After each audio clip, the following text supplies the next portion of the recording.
پیارے اسلامی بھائیوں، بیر سبا یہ ایک تاریخی شہر ہے جو کہ فلسطین کے قریب ہے۔ یہ بہت بڑا شہر بن گیا ہے، پہلے وہ ایک چھوٹا سا گاؤں تھا۔ عربی میں بیر کنویں کو کہتے ہیں، اور سبا کا معنی ہے 7، یہ جو گنتی والا 7 ہوتا ہے نا، 7۔ تو اب اس کو بیر سبا کیوں کہا جاتا ہے؟ 7 عدد والا کنواں، اس سے کیا مراد ہے؟ اس کے بارے میں مختلف روایات ہیں۔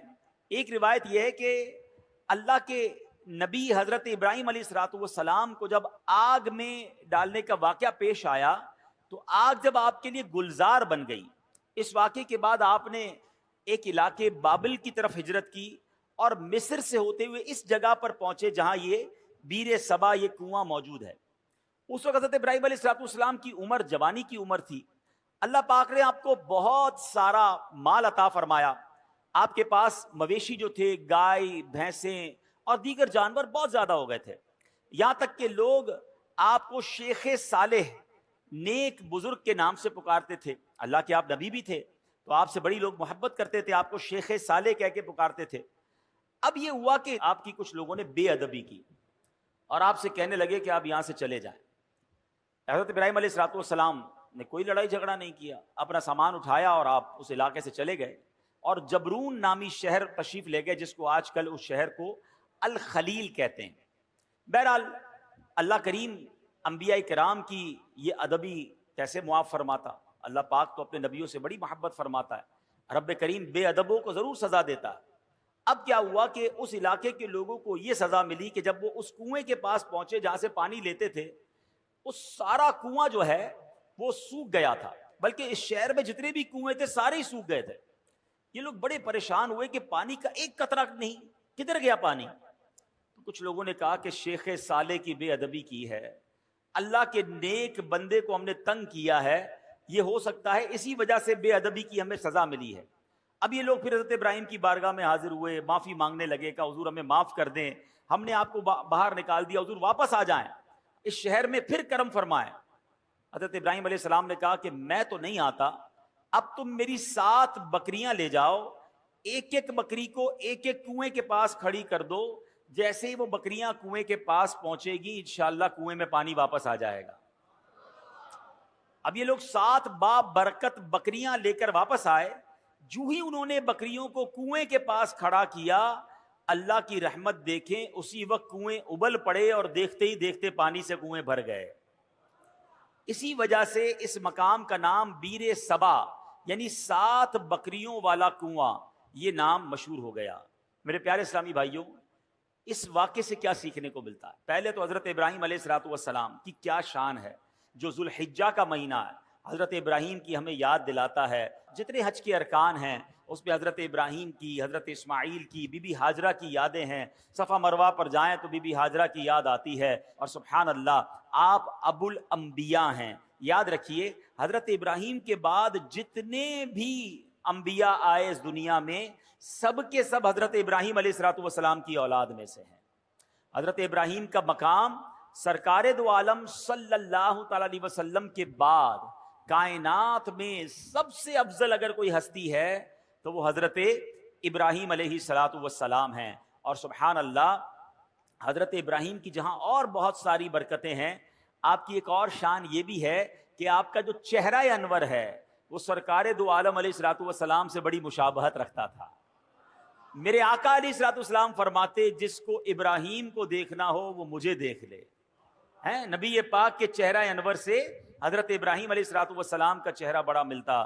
تو سبحان اللہ، ایک تو ان کا مرتبہ اتنا بڑا، تو پتہ چلا کہ اللہ والوں کی، اللہ کے نیک بندوں کی اگر بے ادبی کی جائے تو پھر رب عز و جل برکت اٹھا لیتا ہے، پھر اللہ اسے سزا دیتا ہے۔ علماء کرام موجود ہیں، میرا تو بہت چھوٹا سا مطالعہ ہے مگر 2 ہی چیزوں کے بارے میں پڑھنے کا موقع ملا کہ 2 برے کام ایسے ہیں، اگر کوئی بندہ ان 2 برے کاموں میں سے کوئی کام کرتا ہے تو اس کے بارے میں فرمایا یہ کام کرنے والا ایسا ہے کہ اللہ اس سے جنگ کا اعلان فرماتا ہے۔ یہ کتنے بڑے برے کام ہوں گے؟ وہ 2 برے کام کون سے ہیں؟ ایک تو سود کا کام کرنے والا، اور دوسرا فرمایا اللہ کے کسی ولی سے جو دشمنی کرے رب اس سے جنگ کا اعلان فرماتا ہے۔ اب مجھے بتائیے اللہ سے جنگ کر کے کوئی جیت سکتا ہے؟ نہیں نا. تو پھر ہر معاملے میں ہر طریقے سے کسی بھی صورت سود کے قریب نہیں جانا ہے. اب سوال یہ ہے کہ ہمیں کیسے پتا چلے اللہ کا ولی کون ہے؟ یہ ذرا سمجھیے گا میری بات. اللہ نے اپنے اولیاء کو اپنے بندوں میں چھپا کر رکھا ہے. دیکھیں انبیاء تو جن کے نام ہمیں معلوم ہیں وہ انبیاء ہیں, ٹھیک ہے, اور 1,00,000 کم و بیش 24,000 انبیاء جتنے بھی اللہ کے انبیاء ہیں سب پر ہمارا ایمان ہے. اب صحابہ کی بھی ایک لسٹ ہے کہ جنہوں نے نبی پاک علیہ الصلوۃ والسلام کا دور بھی پایا اور ان کا دیدار کیا یا ان کی صحبت اٹھائی, ایمان کی حالت میں ان کا دیدار کیا, یہ صحبت اٹھائی اور ایمان پر ان کا خاتمہ ہوا, وصال ہوا, وہ صحابی ہیں. لیکن ولی کو کیسے پہچانے؟ تو علماء فرماتے ہیں کہ اللہ نے اپنے ولیوں کو لوگوں میں چھپا کے رکھا ہے. ہو سکتا ہے آج شکارپور کے اس اجتماع میں اللہ کے بہت سارے اولیاء کرام موجود ہوں, ہمیں نہیں پتا. تو اب کرنا کیا ہوگا کہ ہمیں ہر مسلمان سے ادب سے بات کرنی ہے, ہر مسلمان سے پیار سے بات کرنی ہے, کسی کا دل نہیں دکھانا. کیا پتا میں کسی کے ساتھ بدتمیزی کروں وہی اللہ کا ولی ہو, اور ویسے ہر مسلمان کے ساتھ بدتمیزی سے بچنا ہے. ادب تو سب کا کرنا ہے, لیکن اللہ کے ولی کے ساتھ تو بیڑا غرق ہو جائے گا نا. تو اپنی زبان کو احتیاط سے استعمال کریں, لوگوں کے ساتھ جو ہے وہ بدتمیزی نہ کریں, کسی پر ظلم نہ کریں, کسی پر زیادتی نہ کریں. ہمیں کیا معلوم اللہ کی بارگاہ میں اس کا کیا مرتبہ ہے. بلکہ احادیث میں یہ مضمون ملتا ہے کہ کچھ لوگ ایسے ہوں گے کہ جو پراگندہ بال ہوں گے, یعنی بال بکھرے ہوئے ہوں گے, کپڑے ان کے اتنے اچھے نہیں ہوں گے, ان کو اپنی محفل میں کوئی نہیں بلاتا ہوگا, نہ آئیں تو کوئی نوٹس بھی نہیں کرتا. آقا علیہ الصلوۃ والسلام فرماتے ہیں مگر اللہ کی بارگاہ میں ان کا وہ مقام ہوتا ہے کہ اگر وہ قسم اٹھا لے کسی معاملے پر رب ان کی قسم پوری فرما دیتا ہے. ہم تو عام طور پہ لوگوں سے ملتے بھی ان کے لباس کو دیکھ کر, ہاں یار یہ ذرا رکھ رکھاؤ والا ہے, اس سے ملنا ہے, اس کو ساتھ بٹھانا ہے, نہیں یار اس کے کپڑے میلے ہیں, یہ تو دکھنے میں بڑا غریب لگتا ہے, ٹوٹی ہوئی چپل پہن کر آیا ہے, اس کو کہاں اپنے قریب آنے دوں, اس کے کپڑوں سے بو آ رہی ہے. نہیں, کسی کے لباس, کسی کے حلیے, کسی کی غربت دیکھ کر اس کی بے عزتی نہیں کرنی ہے. سب کے ساتھ پیار سے پیش آئے. ہمیں نہیں پتا اگر وہ اللہ کا ولی ہوا اور کسی معاملے میں ہم سے ناراض ہو گیا نا تو چلتی گاڑی رک جانی ہے, سارے بنے کام بگڑ جانے, کیونکہ رب کا ولی ہے, رب کا دوست ہے. ہمیں نہیں پتا ہم کسی کے ساتھ زیادتی کریں اور پھر جب رب بدلا دے, رب کی قدرت کی طرف سے بدلا آتا ہے تو ہم مارے جائیں گے, ہم تباہ و برباد ہو جائیں گے. تو اے میرے پیارے اسلامی بھائیوں, پہلا مدنی پھول یہ لے کر جائیے, کسی مسلمان کے ساتھ زیادتی نہیں ہونی چاہیے, کسی مسلمان کو تکلیف نہ پہنچائیں. حدیث پاک میں آتا ہے من آذا مسلمن فقط آذانی, میرے آقا فرماتے جس نے کسی مسلمان کو تکلیف دی وہ ایسا ہے جیسا اس نے مجھے تکلیف دی.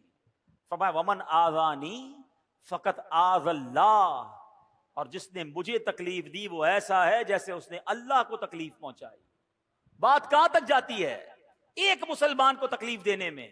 اب وہ سوچے جو مسلمانوں کو گالیاں دیتے ہیں, وہ سوچے جو مسلمانوں کا مال دباتے ہیں, وہ سوچے جو چوریاں کرتے ہیں, جو زمین پر قبضہ کر لیتے ہیں, جو یتیم بیواؤں کا بلکہ اپنی بہنوں کا ورثہ دبا لیتے ہیں, وہ کیا جواب دیں گے اللہ کی بارگاہ میں؟ کیسے جواب دیں گے؟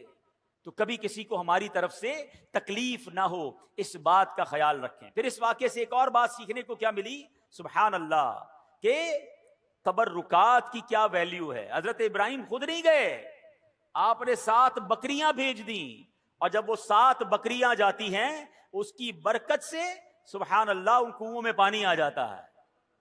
تو پتہ یہ چلا کہ اللہ کے جو اولیاء ہوتے ہیں, رب کے قریب جو لوگ ہوتے ہیں, ان کے قرب والی تبرک والی چیزوں میں بھی بڑی برکت ہوتی ہے. ان تبرکات کی برکات سے مشکلات ٹل جاتی ہیں, پریشانیاں حل ہوتی ہیں, دلوں کو سکون ملتا ہے, بیماریاں دور ہوتی ہیں. ارے جناب لوگ کہتے تبرک کی کوئی ریفرنس دیجئے, تبرک کیسے ہو گیا اور تبرک کا کیا جناب کوئی حقیقت ہے؟ ارے آپ نے اگر قرآن پڑھا ہوتا تو یہ سوال کبھی ذہن میں پیدا نہ ہوتا. پڑھیے سورہ یوسف, پڑھیے اس کی تفسیر. حضرت یعقوب علیہ السلام جب حضرت یوسف کی یاد میں آنسو بہاتے تھے, آپ کی بینائی کا ضعف بڑھ گیا, بینائی کمزور ہو گئی. بہت طویل واقعہ ہے. حضرت یوسف کو جب پتا چلا, جب آپ مصر کے بادشاہ بن چکے تھے, اللہ اکبر, حضرت یوسف بھی اللہ کے نبی ہیں. ذرا غور سے بات سنیے گا, حضرت یعقوب بھی اللہ کے نبی ہیں. یہ دونوں نبی اللہ سے یقیناً دعا کر سکتے ہیں, مگر حضرت یوسف اپنے بھائی کو کہتے ہیں ایسا کرو, میرا یہ قمیص جو ہے لے جاؤ میرے والد کے پاس, ان کی آنکھوں پر رکھ دینا, اللہ اس کی برکت سے ان کی بینائی کا ضعف دور کر دے گا. اور یہ واقعہ قرآن میں بیان ہو رہا ہے.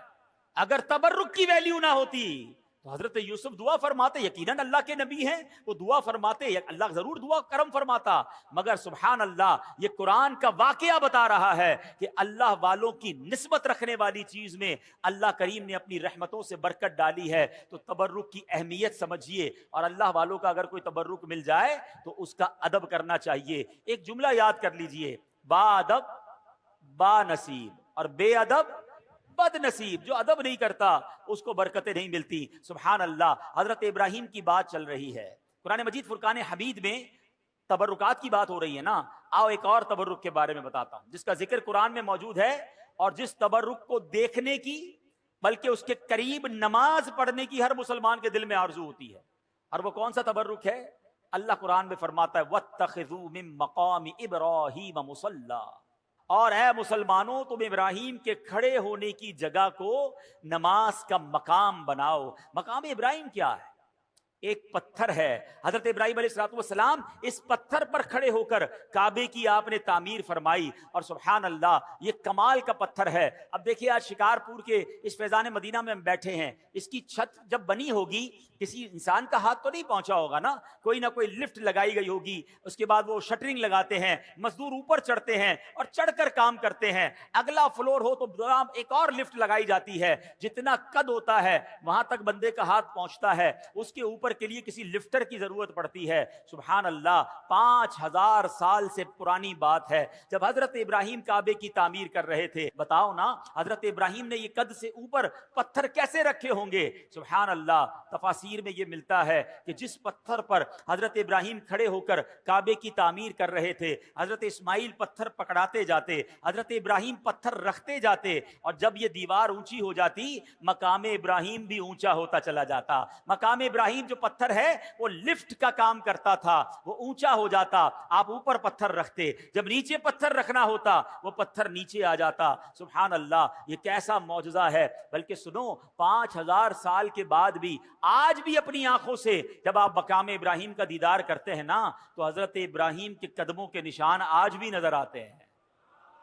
اللہ نے اس تبرک کو کیسے باقی رکھا ہے, اس کی حفاظت کا کیسے انتظام کیا ہے. جناب 400-500 سال 700-800 سال میں عمارت تباہ ہو جاتی ہے, عمارت مخدوش ہو جاتی ہے, گرنے کے قریب ہو جاتی ہے. یہ پتھر 5000 سال سے زیادہ اس میدان میں گویا پڑا ہوا ہے, اس میدان میں جلوہ فرما ہے. اس پتھر پر اب جا کر یہ جو مقام ابراہیم کے اوپر آپ دیکھتے ہیں نا, ایک بہت خوبصورت سا گولڈن کلر کا ایک کیس بنا دیا گیا ہے, ایک اس کو حفاظت کر دی گئی ہے اس کی. یہ پہلے ایسا نہیں تھا, یہ 200-400 سال پہلے ہوا ہوگا. ہزاروں سال سے کھلے میدان میں یہ پتھر موجود ہے.